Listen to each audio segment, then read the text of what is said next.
in this episode of the Critical Oxygen Podcast. The balance of oxygenation in working muscle. So the ability to deliver and utilize, how important or what a big role it plays in setting up the foundation for the characteristics such as V02 max and performance or metabolic thresholds. Hi, everyone. Welcome back to the Critical Oxygen Podcast, where we help you optimize your physiology and maximize your athletic potential. I'm your host, Phil Batterson, and today we are joined by continuing guest host, Dr. Robbie Jacobs, where we're going to continue our conversation of predictors of performance, hopefully. Dr. Jacobs, welcome back to the show. Thanks for having me back. Yeah. So last time we had, for all intents and purposes, we were like, oh yeah, we're going to continue our recording of predictors of performance. You know, we were just coming off of the first episode, and then I think we just talked about how we were training and other things like that. I think it turned out to be a pretty good episode. It was just a complete derailment of where we initially planned on going. So I do think that in a very little amount of time, your bike performance is going to skyrocket. The fact that you were even talking about doing similar things to me, it was amazing. Yeah, I've had to kind of pivot actually in the last week, because I'm going to Kona next week for the Ironman World Championships. Oh, cool. I have to go. Oh.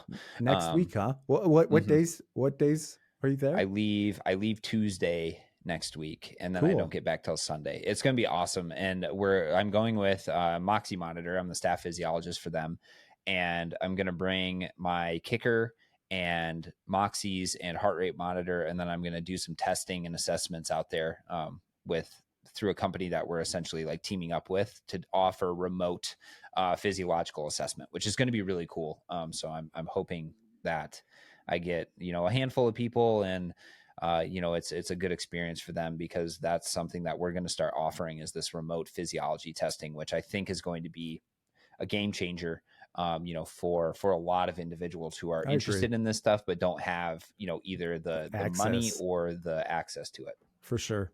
I know you've been there before. Do you think you would be allowed to kind of take some video to monitor what it's like to be there at Kona, kind of in your capacity? I bet you I would be interested in kind of what's going on and what you're doing, like little video bits. That could be cool, right?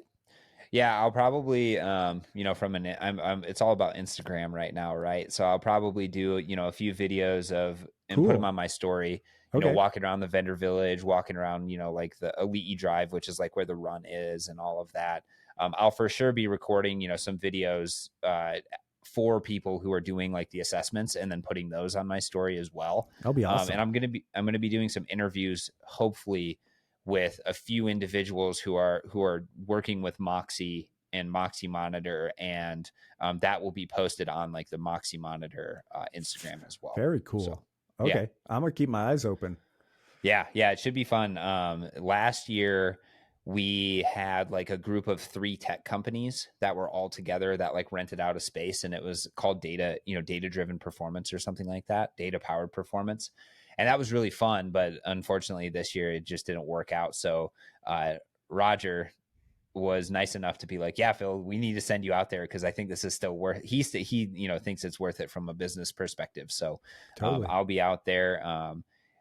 By this time, people like, I'll post on my Instagram, before this. So if anyone is out there, hopefully you had messaged me and we were able to meet up and stuff, but this is going to come out, I think, way after the actual Ironman and all of that. But I mean, it's, speaking of predictors of performance, essentially, like this remote testing is going to be really cool, because what it allows you to do is, if you have a stationary trainer, so like a kicker or a Tax Neo, or like really anything that can be, either controlled by your watch or a piece of software. If you have a heart rate monitor and if you have a Moxy monitor, then you can go through this step test. So there's 2 tests. There's one that has a sprint and a step test, and that's our advanced assessment. And then there's one that has just the step test, and that's kind of just the basic assessment. But at the end of the day, what it's trying to pinpoint, using some physiological models that were developed in Germany And this is where the company that we're working with is called Trainalized, and they've come up essentially with like they've adopted this physiological model, and then from that physiological model they can match your SMO2, which is your moxie, skeletal muscle oxygenation, your heart rate, and your power, and they can match that to their model and say your VO2 max is this, your VLA max, which is your essentially a measure of your anaerobic power, is this, your maximal lactate steady state is this, and then it can give you all your zones and everything. And So you've used it, right? So mhm. you're familiar, and so it must be accurate. It's seems pretty close. When I first Really? did it, it predicted my VO2 max to be like 54, which probably was right because I hadn't been doing hardly any biking or anything like that leading into it. Um, Zoning wise, yeah, it was pretty spot on. I'd never measure my VLA max like Right. Right. ever, because it doesn't really matter how fast I can sprint, but it was pretty low. It was, like it was one of those things I was like, yeah, you're not a track cyclist. So I was like, yep, that's probably about right. And then, yeah, zones are what's really intriguing to me right now because the, um, a lot of the times when we see or when somebody like, prescribes zones like on their website, it's like heart rate based on your max heart rate or percentage of your lactate threshold or something like that. But it's fixed increments. So it's like 100% of your max heart rate is, maximum. And then it's like 90, 80, 70, 60, 50. But what we're seeing is that, for some people, like their zone one is, like upwards of 65%, but then up to their zone two is like 2% or something like that. It's really, really small. So that transition point is really, really narrow. And then there's a big gap, up to their threshold, and then a smaller gap up to their, VO2 max or something. And that's something that I think will be very valuable to people because it'll give you a direction to point your training in. It's like, say for example, like what I would recommend for people to do is do a test immediately following kind of your rest season. Like, so you have racing season and then you take like, 2 weeks off, maybe 4 weeks off of unstructured training, and then do a test right before you start again, or maybe a week into your training. So then you can kind of get your feet back under you. Then you can get your zones and everything like that. And you can say, okay, well, now what can I attack during the off season? What's my biggest, weakness at this point? Attack that for extended period of time in the off season. And then, before you transition into your next phase, do another test and then switch your training zones up again, because your training zones are probably going to be shifting based on, if you're getting fitter, or if you're, doing VO2 max workouts, if you're doing threshold workouts, so on and so forth. And that's going to be extremely valuable to be able to do it remotely. If you have a power meter, a heart rate monitor, and a Moxie monitor, you don't even have to have a Moxie monitor because Moxie will rent you one. So you can just test it out, see if you like it. If you don't like it, then, you send it back. But if you do like it, then, you've essentially already paid for, I think it's like $60 to rent it for 10 days or something like that, which That's isn't great. too bad. No. And and then you start to track how your stuff is changing over time, because it's always going into the same physiological model and you're always doing the same test. So from a repeatability standpoint, it's pretty sweet. And the test is like, it depends on where you go, but the test is anywhere from 60 to $100, depending on, who you're going to and stuff, which is, again, way more affordable than going into a lab and paying like 300 or $350 for like a lactate threshold Right. test or something. When you say depends on where you go, how many people are using this model? It's only, so right now it will only be, so Trainalized is over in Europe. So they do rentals of Moxie monitors and other things like that to Europe. And then Moxie is offering it in the United States. So it's really only two groups. But our goal for like Moxie's goal is to start to push it out to the certified training centers. So the people who have used Moxie and adopted it for a long time. So then you as an athlete can go to, your coach who already has a Moxie monitor and say, hey, I want this done. And then, they can just run the test and you don't have to do it through us. That makes sense. Yeah. So it's going to be, it's going to be cool. We're rolling that out. That should be, by the time this episode is launched, that should be rolled out and everything. And if you are interested in that, definitely, shoot me a DM and I can send you the links and all of that. I'm going to be the one that's going to be analyzing all the data on the Moxie side of things. So essentially, by you doing this remote testing, you're going to be, helping to support me and my Instagram and my channel and my career and everything like that too. So kind of shameless plug. But I am certainly going to be using it going forward because, like I said, it gets you, in terms of predictors of performance, which are VO2 max, your thresholds, and efficiency, it gets you your VO2 max and your thresholds. And I'm working on getting the guy to implement efficiencies too. Well, at least on the bike, efficiency is pointless. Right, because it doesn't change very much, right? It's not all that important, but for other things like rowing or running or something like that, a lot more important.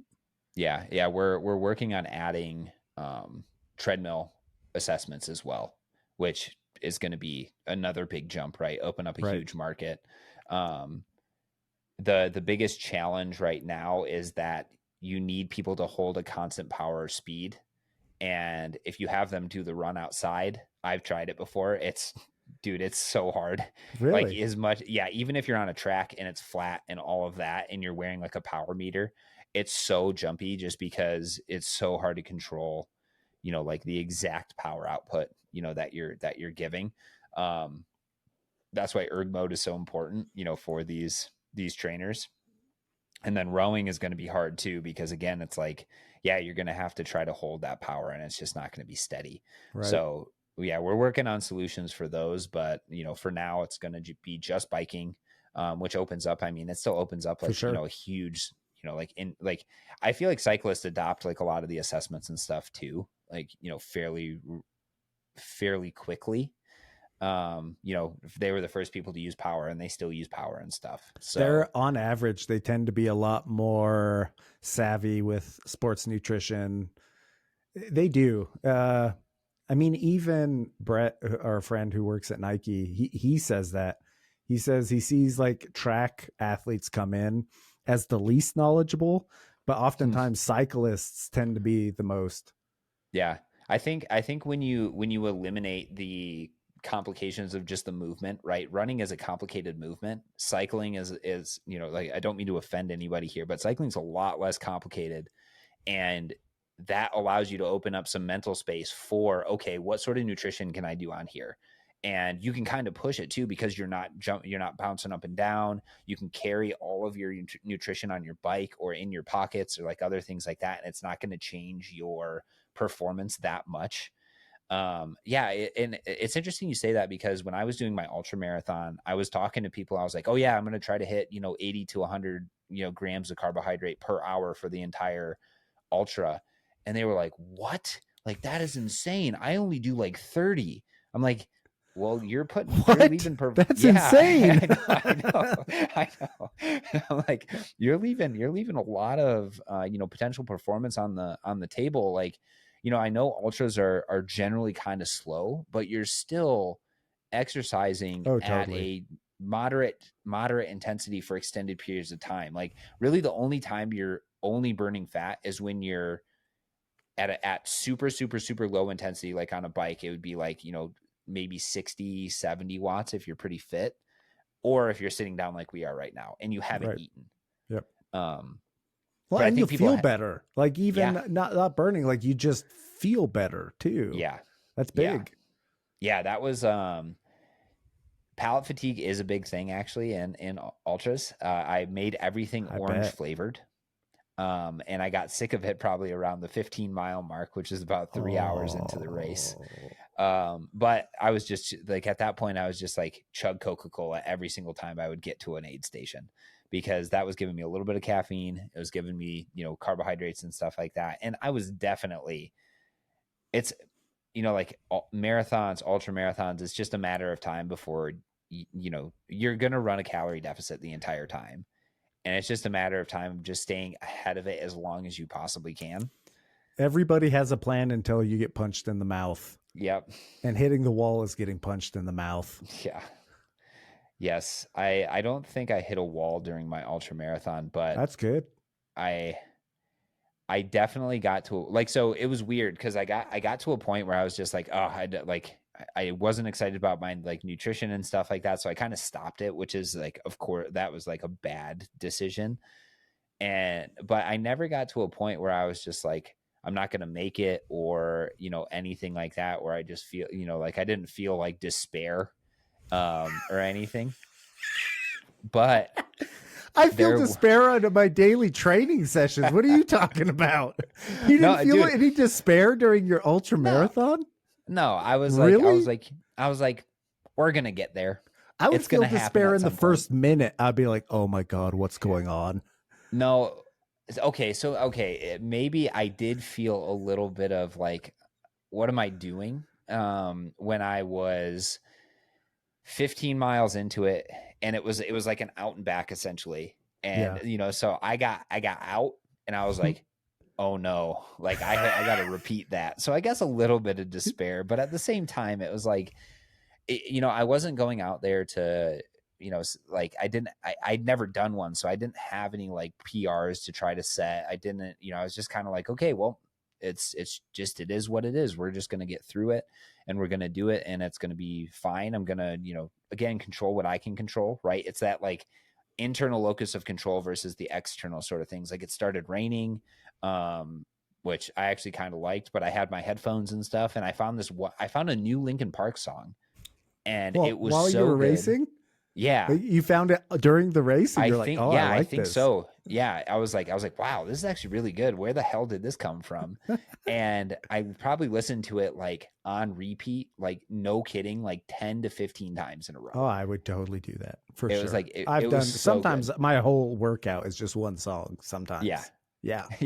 Or yeah, I've been I have my bike set up in my new house, and I'm working on getting to the point where I have, you know, like a really nice setup where I can have like my TV display my I use a software called Full Gas, but it's essentially like Zwift and stuff like that. So I'll have that, you know, playing on the TV, and then I'll have, you know, my computer so I can control it, and then I'll have my phone next to me so I can listen to music or like watch a YouTube video or do something like that.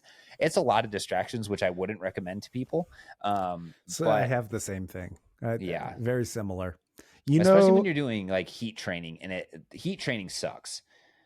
Like it's really bad. I'm trying to get my heat tolerance up a little bit before going to Kona, and I'm just like cooking myself alive, and it's just so uncomfortable, and I'm so a lot of distractions are needed for that. I'm going to get us off topic a little bit, but it's already off the rails. I'm modifying how I'm training my gut. Okay. While I exercise. And so guess what I am taking in? Let's see how long this lasts. But I'm allowing myself to take in one thing while I train other than water. And it's not going to sound awesome.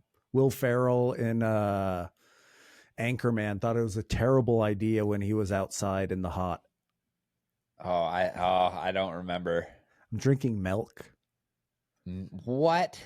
Yeah. No, why? Yeah. So after the first time where it's just milk, since it's been at least chocolate milk. Okay. But what are the monosaccharides that make up lactose? Glucose and galactose. Mm-hmm. And so what transporters do they use in the gut? They both use the same. And it provides I am familiar. So I first thought of this idea, familiar with a coach that coaches some pretty well-known athletes. Okay. He does similar things because he also he wants to minimize the breakdown of protein during extensive periods of energy deficit.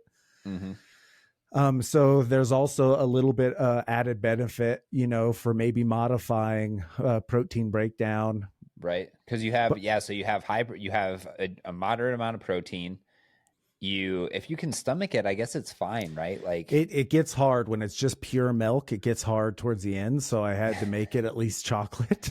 Well, so then the Oh, chocolate's going to be good though, because then that's right. Because probably then it adding in does add, high, right?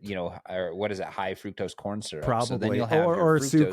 transferred. So you'll get fructose. But I'm wondering, with just the galactose and the glucose push, that should challenge my gut to upregulate those sodium Mm. dependent GLUT1 transporters, right? Mm-hmm. Mm-hmm.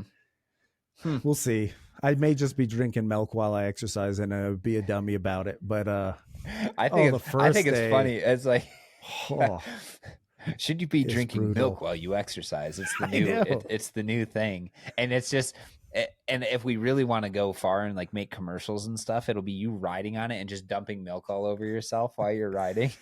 Like It almost the gets got to that milk point. commercials from Yeah. the 90s.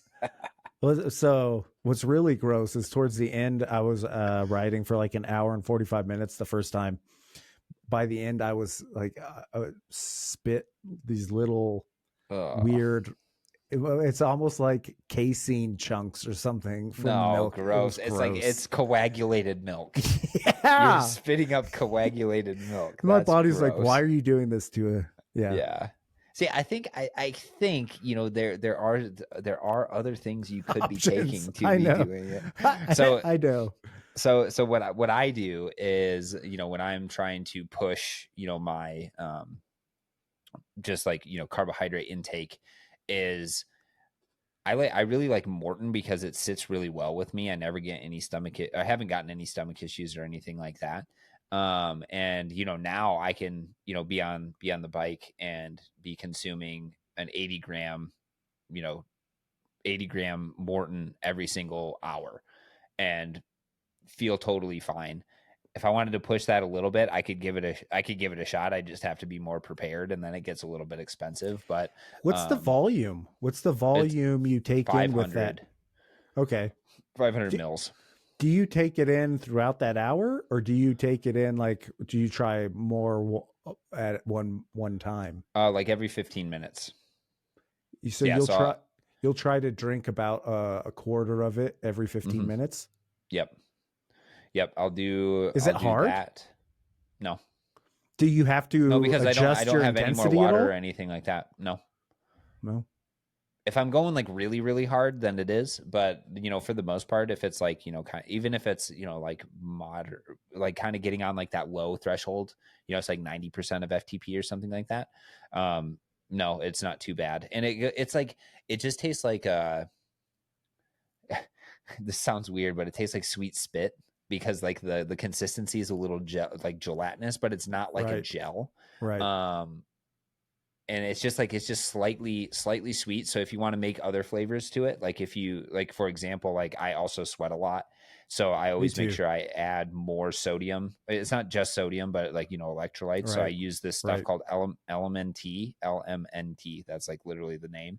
And they That's have like a a ton. catchy element. Mm-hmm. Element T. Yeah. That's catchy. Yeah. Clever. It's so I use that because it's got actually adequate sodium in it. Like it's like 200 or 2000 milligrams of sodium or something like Oh, that. So whoa. it's like a decent amount. So if you're a really heavy sweater, it like I am. actually like a heavy salt sweater. Yep. So I add that to it, and then that, actually makes the flavor a little bit better. And then if I'm like, okay, this is going to be a really long ride. Like when I was doing my 50K training and I would go out for like 4 or 5 hours, I would put, essential amino acid powder, like 1 scoop of essential amino acids in it, just to to stop the breakdown of protein even further. So yeah, there's ways. It never occurred to me to just be like, oh, I could just put chocolate milk in my bottles, because that would get, dude, imagine that you're like, you got your water bottles on the front of your back, or the front of your pack, and it's just getting warm, and you're just warming up the chocolate milk, for I definitely wouldn't compete. And luckily I do all my training inside. yeah. So I can have like nice Yetis that keep it, at least the milk, cold the whole time. But Yeah, if yeah, it got warm, I'd be out. yeah. For sure. That would be oh man, that would be gross. Yeah, that's so It does get gross. yeah. So I know. So that's actually a perfect topic that we should talk about at some point. Is Right. just like carbohydrate intake, fuel oxidation. What has been shown in the literature to be kind of like maximal amounts of fuel oxidation versus carbohydrate oxidation and stuff. But I do want to try to get to a little bit more of the predictors of performance.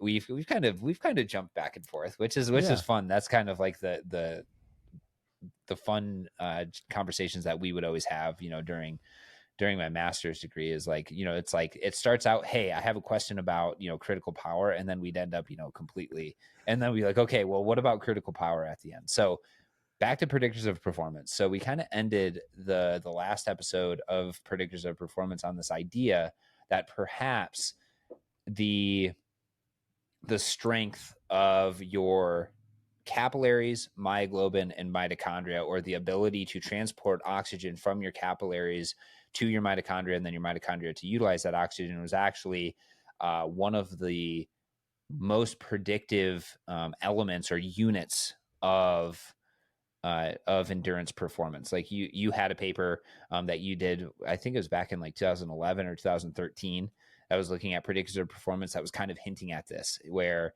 mitochondrial function was like the single best predictor of endurance performance.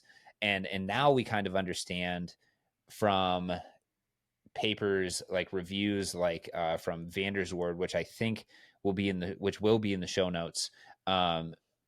Skeletal muscle and that capillary myoglobin mitochondrial axis, which is what I'm calling it, that combination is super, super important for your ability to, perform endurance performance. And I'm pretty happy to say that this is actually what the only paper that was published currently from my master's was really focused on, was so the question that we had was, how well do traditional predictors of performance, so VO2 max, threshold, and efficiency, actually predict endurance performance? And in this case, we did a 40-kilometer time trial on a 25. stationary bike. 25. 25. Yeah. Oh, yeah. Because it was 40K was what Dr. Sabuti was using for we compared. Yeah. So Sabuti did one, and then we compared against a study to show the similarities, and I think they did a 40. Yeah, 40K. Oh man, 40K would have been brutal. Yeah. Extra 15 after that. And that was like, those were like, I think the fastest time, was it 38 minutes was the fastest? It was around 36 to 38. I think I remember a 37. So it was around, I think, 36. Yeah. And this participant, I can't name names or anything like that, crushed everybody else in the study by probably like 5 minutes. Like, no, there was another one. Our very last. Our very last one that came in, and he was even sick. Okay. I don't know if you remember that. He was also pretty impressive. Okay, so there were two people. There were two that really kind of stood out. And we had 24 people in the study who were all like two that really were good. There were a handful, like 10-ish. I may have put you in there that were decent, like decent to good. And then there were the other half recreationally active. Yes. Yeah. So we had a pretty wide range of individuals, all recreational to trained cyclists. And there was some criteria that we used to determine, if they were a cyclist or a runner, because we also took some data from runners, but then started to realize that it probably wasn't a fair test to do everything on a bike for runners and then, and then compare them to cyclists. So we only used the cyclists, and we, did kind of your traditional VO2 max test. We added a few early stages of like really easy cycling to do, cycling economy and efficiency. And then, just did it was a ramp test, not a step test. So the power output was increasing every second, but it was something like between, it depended on the person and how big they were, but it was essentially like 30 watts per minute. But it was linearly increasing until failure, essentially.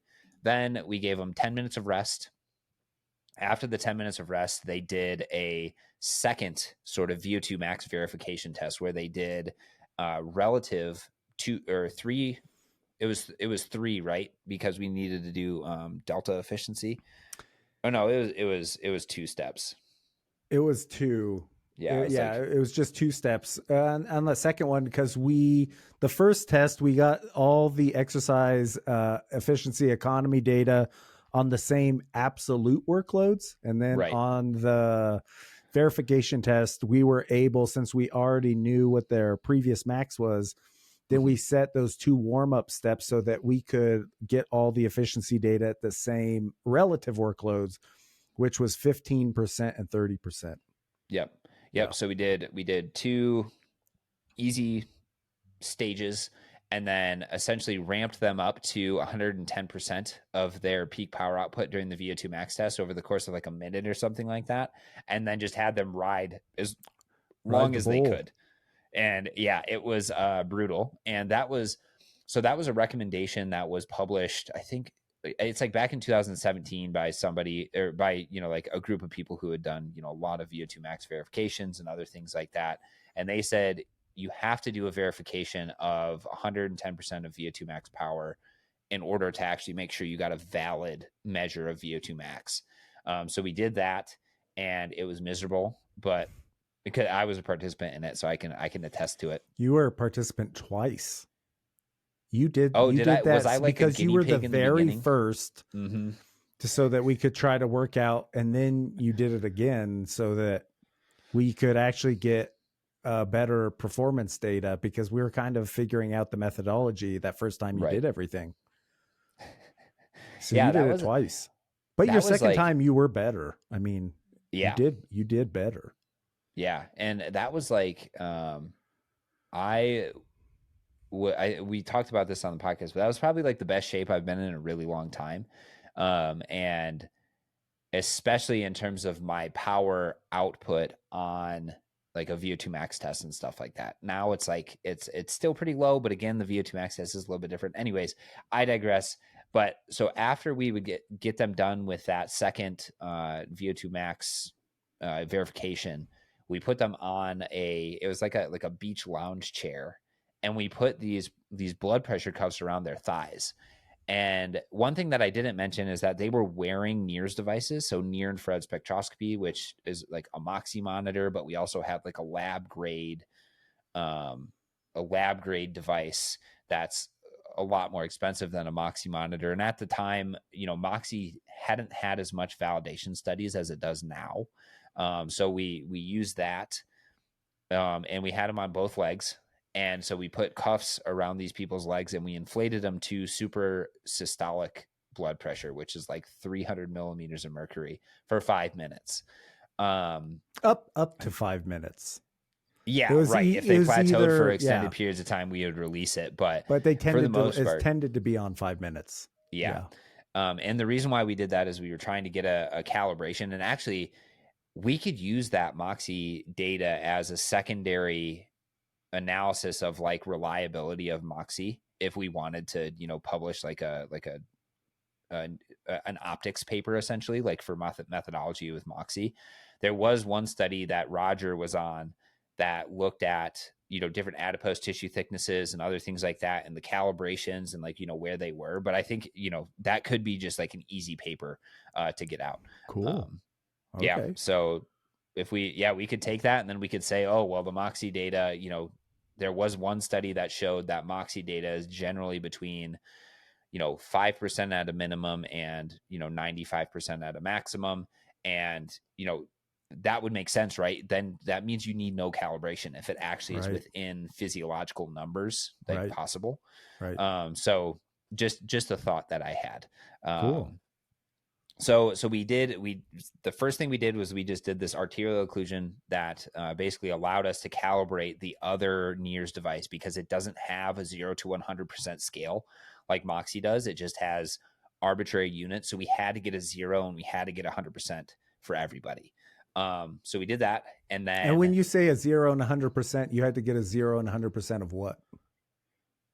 Oh, of tissue oxygenation, yeah, right? Tissue oxygenation. So what is exactly. What's the signal look like when your muscle has little to no oxygen, and what's it look like when it's overflowing, when it's has too much oxygen delivered to it, right? Yeah. So during this arterial occlusion, right, it go like the signal trickle down, and then flatten out, and essentially just it stops moving because you're essentially just using as much oxygen that's being delivered to the working tissue. And then when you release it, you get this hyperemic response. So it means that you just get an influx of blood because of changes to all the capillaries and everything that are being recruited essentially, and you get this huge influx of oxygenated hemoglobin into the tissue. And you use that high point and you use that low point as the 0 and then the 100. And then from there, you can essentially compare people to each other, because if you didn't, then you just have arbitrary units, and those arbitrary units obviously are arbitrary, so you can't compare them between people. So that was super important. That calibration step, if you have a continuous wave NIRS device and it's not, a Moxie monitor that's reading from 0 to 100%, then you have to have it, or else you can't compare between people. After the calibration step, we did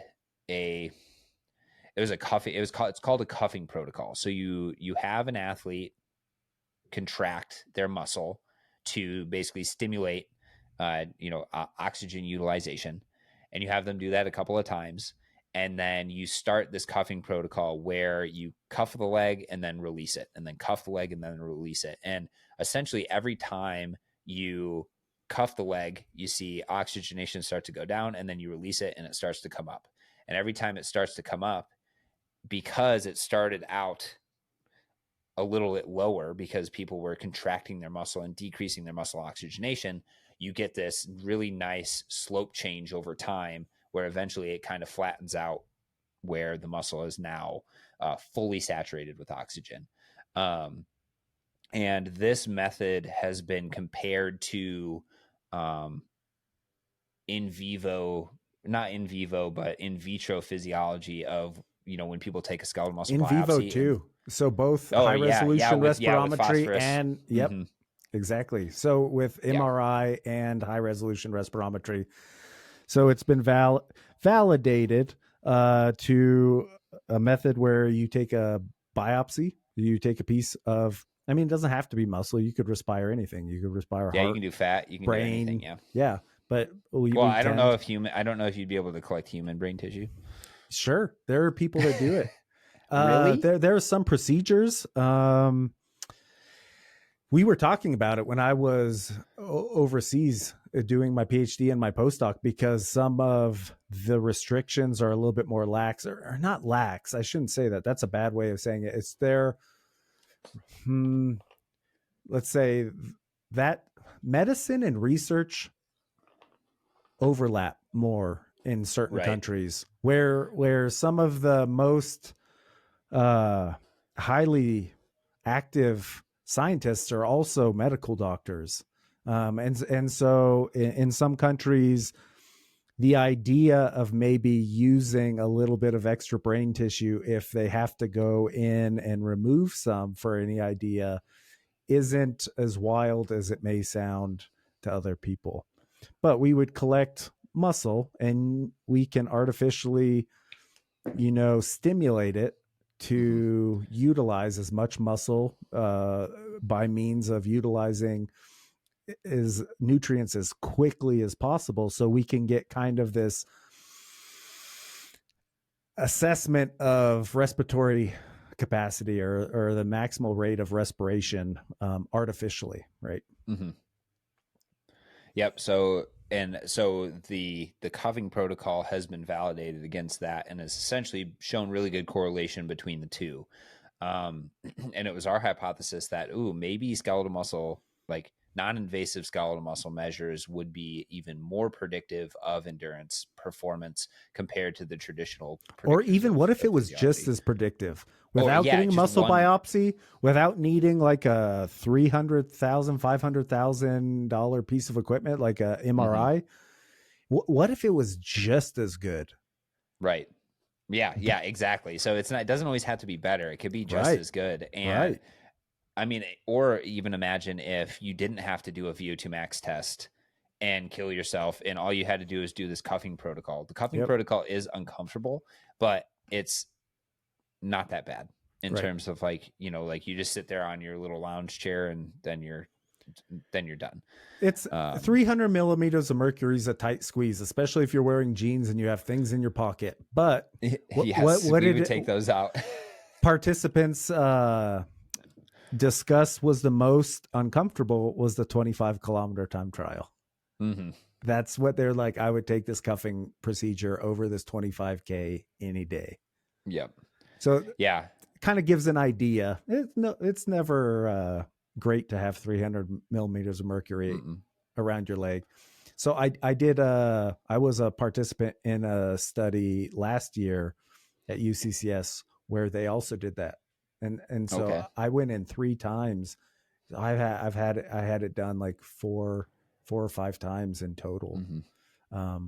Yeah, I think one of the things we talked about is like, if you're unwilling to do whatever procedure it is to yourself, then you should not be doing it on participants. So one of the really cool things of being able to participate in this study was the fact that I had to do it, and I was running point, and I had to feel everything before showing another participant, or like setting another participant up and everything like that. And I think that's super valuable, because if you're unwilling to do it to yourself, then you absolutely should not be trying to do it for research purposes, because and it just gives you such good insights of like talking somebody through, this is kind of more or less what I experienced, this is what you can anticipate.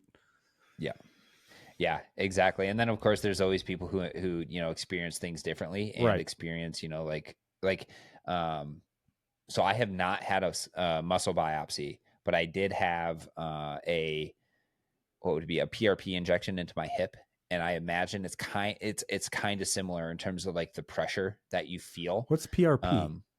Platelet rich plasma. Oh, cool. Yeah. You had that? So it was what? You had that? Yeah, it was an attempt. It's kind of an attempt to get my hip better. But I don't know. They say you need like a few of them, and I just didn't have enough money to be able to do a few of them.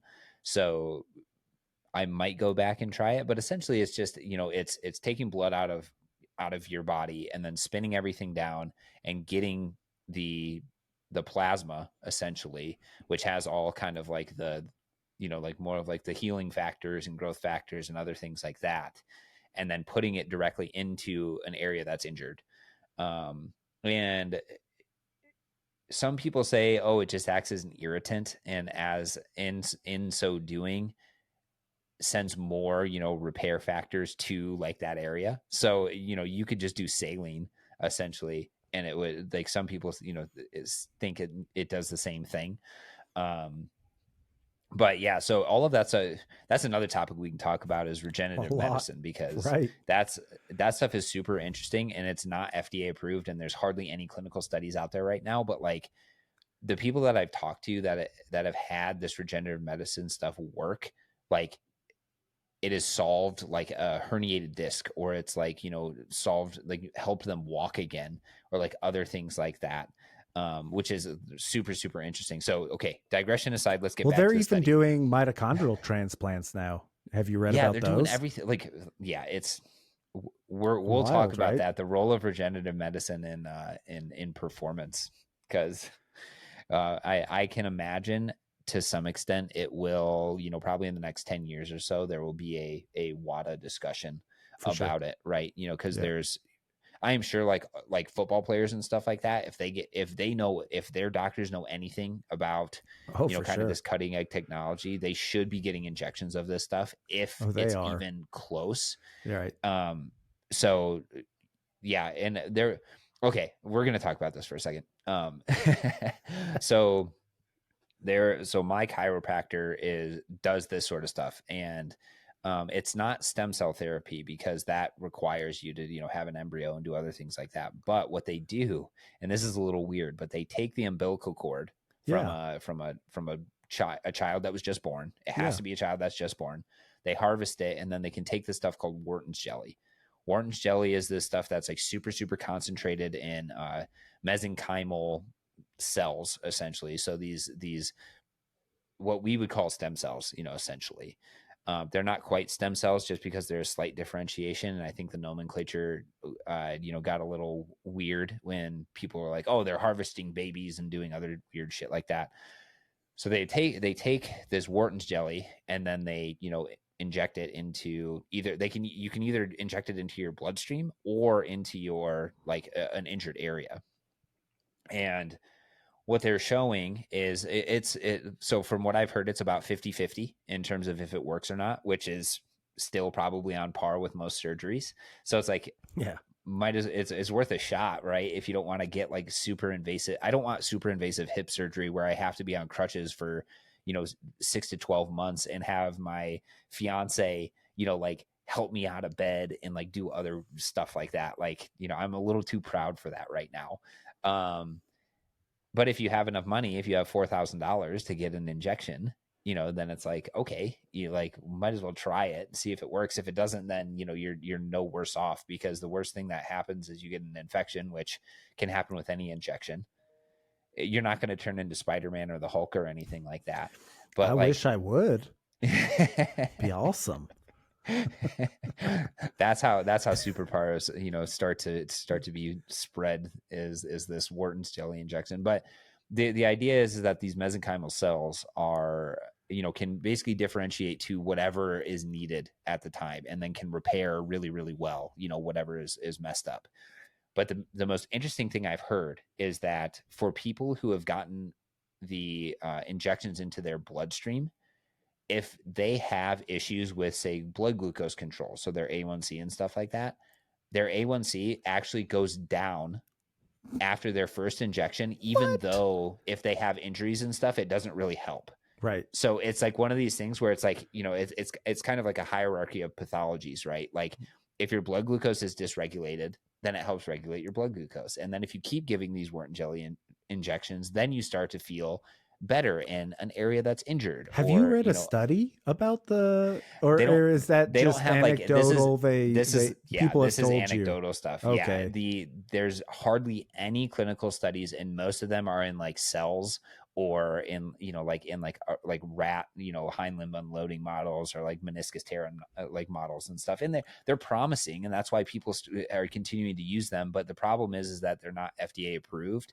Right. So you can't get funding for it to actually, do these studies right now. Right. So, but again, like the reports of negative side effects are really, really low. It's just the barrier to entry is just money. And I talked to Aaron, who's another co-host on the podcast. And he was like, yeah, from the doctors I've talked to, it's like 50-50 that it'll work or it won't. And, so at the end of the day, then it's like, if you have enough money. Seems like they say that with everything, because we're looking at getting cortisol shots to help Angela with her back, and they kind of say the same thing. 50-50. Sometimes tell her to be helps. careful with like cortisone or cortisone. Because cortisol not is cortisol, not cortisol. It just make her stressed out. That was my mistake. No, cortisone. Yeah, so be careful with cortisone, because it actually has been shown to degenerate things further. Right. And so again, it's like obviously she doesn't want surgery. So, right. but yeah, just be careful. There are studies out there that actually show that cortisone does do that. So, okay. Have you ever had a cortisone injection? Yeah, in my shoulder. Did it help? Yes, it did. I was training for the Ironman, and I was getting I had this weird clicking, and it made the inflammation go down, and it never came back. But I don't know what the long-term effects are going to be of that. Right. So, yeah. But yeah, regenerative medicine is super interesting, and it's something that I wish there was more studies out there that actually, kind of could help people be a little bit more informed, because I was very frustrated, because it was just like, I was listening to my doctor, and he was like, oh yeah, this stuff. I was like, well, what are the studies? He's like, there's like no studies on it. I was like, well, why, how can I believe you then? Right. It's on the frontier medicine. Yeah. So it is one of those things, like keep an eye out for that sort of stuff. But yeah, so we would, back to the study, we would get people done with this cuffing protocol, and actually Dr. Jacobs was the one who ended up analyzing all of this. So he probably knows more about like the ins and outs of the actual analysis of the cuffing protocol, which is I think it gets pretty complicated because you have It to is. identify where the slopes are changing and stuff. Yep. But we can go into that at a later time. But then we would have them rest for the rest of an hour, and then we would put them on the bike, and we'd do a 25-kilometer time trial on the bike. And, you know, it's essentially just like go as hard as you can. You can shift the bike, you know, essentially like shifting gears, but you can't see how far you've gone. You can't see how fast you're going, anything like that. We would give them updates every 5K and then 1K for the last, or every 1K for the last 5K. And, you know, then we were really just interested in doing a lot of like these correlations with, you know, what are the best predictors of performance? What, you know, how does that compare to our non-invasive measure of skeletal muscle oxygenation? Or it's skeletal muscle oxidative capacity. So it's all encompassing, because you're measuring with NIRS, you're measuring the change of oxygenated blood in the capillary beds underneath the sensor. So you're kind of by proxy measuring what we were talking about earlier, this capillary myoglobin mitochondria axis, the ability to exchange oxygen with those three components within the muscle. You're not actually getting mitochondria because you're not purifying mitochondria and doing it. You're not just getting capillary beds because there's mitochondria are part of that. And then myoglobin is obviously, you know, an important, even getting a little bit of cytochrome C oxidase in there. Oh, right.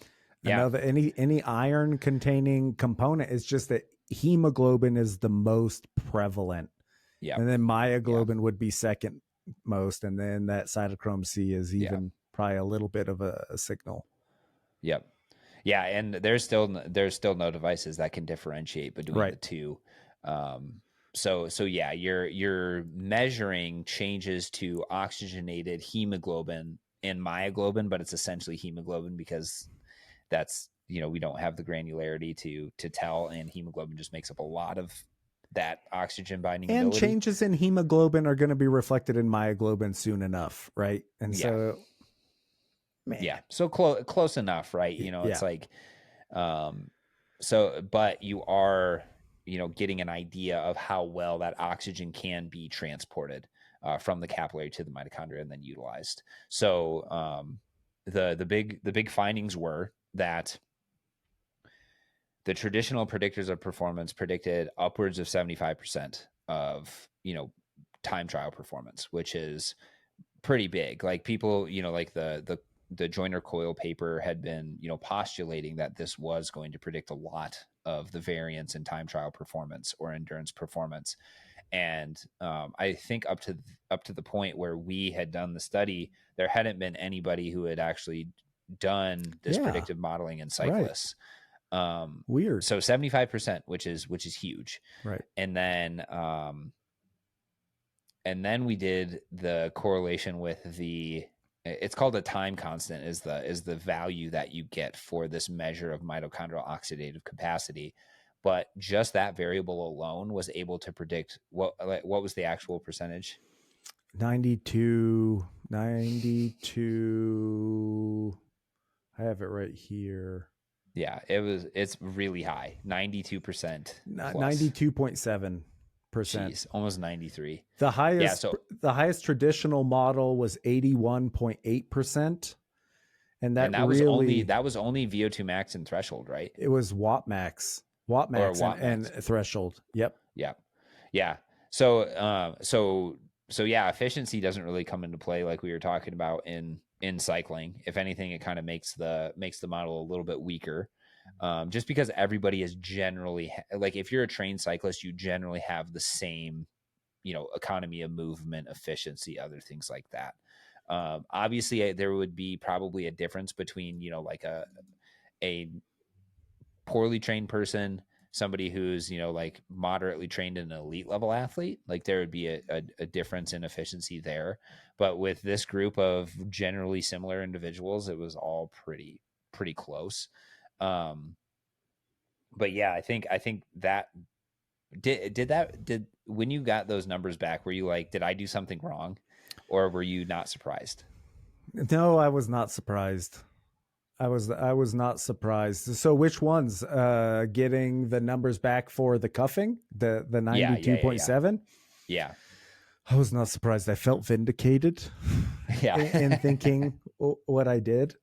And so I'm working on a study now where I'm doing very similar analyses again. It's not the non-invasive, skeletal muscle oxygen potential that we get via NIRS. These were biopsy obtained, but we also have measures in the blood. And so I do the same thing where I compare to these traditional measures again, and these are in like really highly trained to elite level male and female athletes.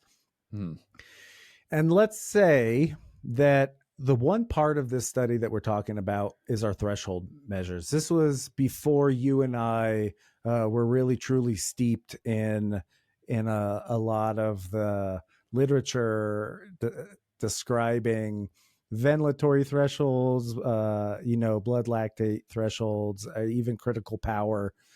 And we were also collaborating with my department chair who had published previously where he was working with the ventilatory equivalence as a ventilatory threshold.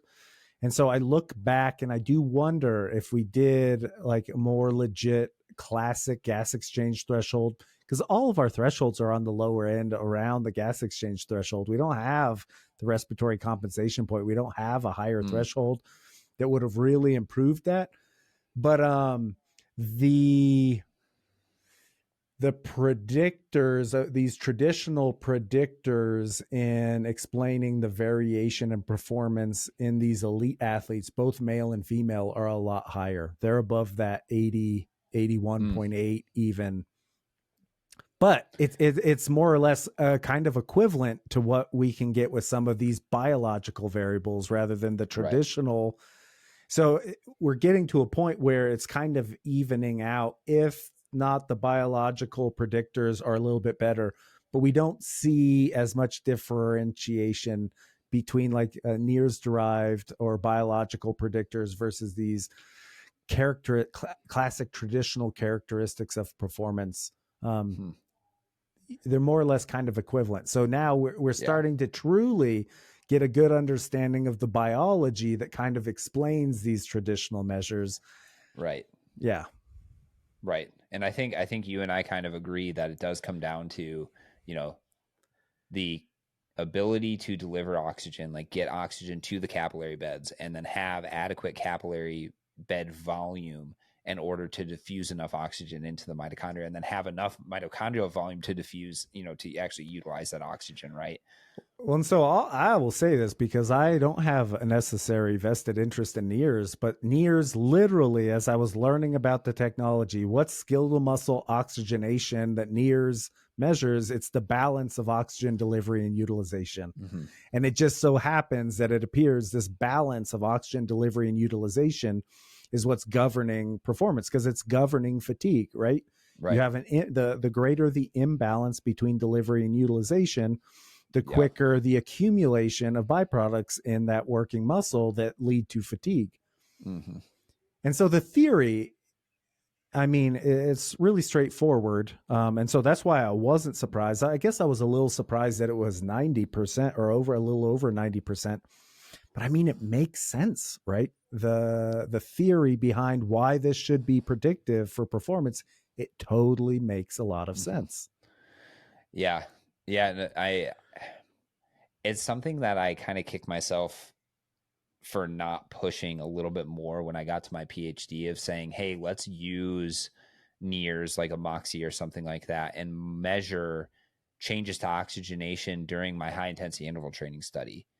Like that would have been so nice, because we didn't have like a follow-up measure of V02 max. We only used heart rate. And then we were showing that these fairly large increases in mitochondrial oxidative capacity within 2 weeks of training, and without changes to protein or anything like that. So something is happening, within the muscle, but I can almost guarantee you that something is happening like Phil, in my high intensity interval training study, we used the Hamamatsu, that Japanese, the Nero, Nero 2000 or whatever. And it did. So we had the high resolution respirometry data to suggest that there was a change in mitochondria, skeletal muscle mitochondria, the ability to utilize oxygen. But then in our NIRS measures, we saw that even at the same absolute exercise intensity, so we did step protocols for the V02 Max, you could see a difference in oxygenation. People would deoxygenate more at the same relative intensity. So we had the high resolution respirometry data and the applied NIRS data that they were telling us the exact same thing. Yeah, because that's something people ask me a lot about, is like, oh, well, how is my NIRS signal going to change over time? And I'm like, it's still kind of up in the air, right? Like, I think in the beginning, perhaps in the beginning, your mitochondria get better at extracting oxygen. So you'd expect it to be able to go lower, right? And that's what I recommend to people is I say, okay, well, if you have a mitochondrial muscular limitation, then you need to stimulate your mitochondrial function by doing high intensity interval training or sprint training or something along those lines. That's all to get more robust mitochondria to be able to pull more oxygen. When you can pull more oxygen, perhaps that's making the tissue a little bit more hypoxic, which is then going to follow up with VEGF stimulation, which would then make more capillaries, right, over time. That just takes a really long time, though, to make more structures. Yep. It's really easy to I say it's really easy. It's not really easy, but it's easier to rearrange the structures within. And we'll talk about this in more detail later. And I keep saying that. So if we don't, and you're listening to this podcast and you don't see a follow-up one, leave a comment or something like that, being like, hey, you need to follow up on this because I'm really interested in it. If we had enough time, I really think that for the next year, you and I could probably record at least an hour-long podcast every single day. I mean, there's so much that we could talk about, right? Yeah. So much. I know. And the cool thing is, so okay, so let's do what's one big takeaway, in terms of like endurance performance that we can say from the study. Like, what do you think if you had to summarize it in like one or two sentences, like a big takeaway for somebody who's just looking to get better, Just looking to get better? Like, like if they're like, oh, I haven't done, very much scientific stuff, like other things like that. Like what's... I don't know. It's hard for me because I could go microscopic or general view, but both you walk away.